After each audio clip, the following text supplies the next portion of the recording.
പ്രതാപ, ഈ വീടിന്റെ നന്മയാ നിന്റെ ചേച്ചിയുടെ ആഗ്രഹം. ഈ തറവാടിന്റെ അസ്ഥിവാരം ഇടിഞ്ഞു പോകാതെ ഞാൻ ഇതുവരെ സൂക്ഷിച്ചു. നിന്റെ തീരുമാനങ്ങൾക്ക് വിരുദ്ധമായി ഇന്ന് വരെ ഞാൻ ഒന്നും പ്രവർത്തിച്ചിട്ടില്ല, ഇനി പ്രവർത്തിക്കേയില്ല. എങ്കിലും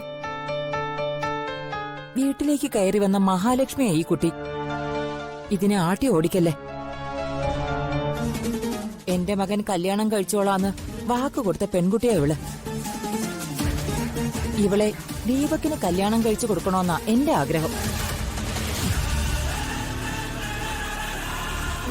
നിന്റെ അനുഗ്രഹത്തോടെ ആ കർമ്മം നടത്തി കൊടുക്കണോന്നാ ചേച്ചിയുടെ ആഗ്രഹം. ഇവൻ വാക്കുകൊടുത്ത കഥകളൊന്നും എന്നോട് പറയണ്ട. എനിക്ക് ആ കാര്യം അത്രയ്ക്ക് അങ്ങ് ദഹിക്കില്ല. ഇവൻ വാക്കും കൊടുക്കും, ചതിക്കുകയും ചെയ്യും.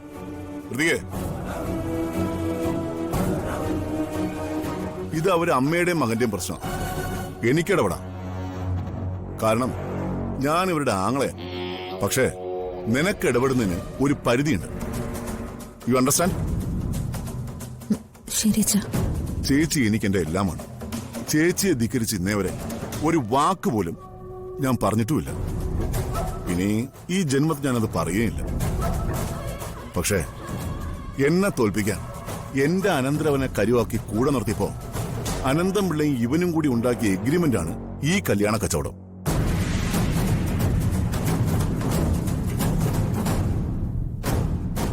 എഗ്രിമെന്റ് നടക്കുമ്പോ പിള്ളേച്ചൻ കോടാനുകോടിയുടെ ഉടമയായിരുന്നു.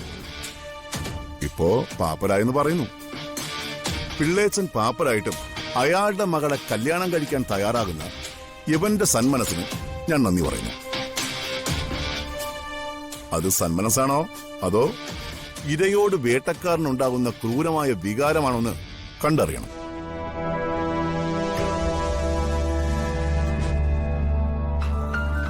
എന്തായാലും എന്റെ ഒരേ ഒരു ആജന്മ ശത്രുവിന്റെ മകളാ ഈ കുട്ടി. എന്നെ എന്തും ചെയ്യാൻ മടിക്കാത്ത എന്റെ അനന്തരവനാണ് എന്റെ ശത്രുവിന്റെ മകളെ കല്യാണം കഴിച്ച് ഈ വീട്ടിലേക്ക് കൊണ്ടുവരാൻ പോകുന്നത്. പ്രതാപ, മോൻ അവനെ വഴക്ക് പറയല്ലേ.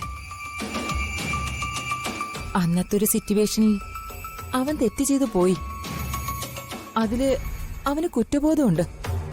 അവൻ മാപ്പ് പറയുകയും ചെയ്തില്ലേ. ഇനി അവനെ വിഷമിപ്പിക്കല്ലേ.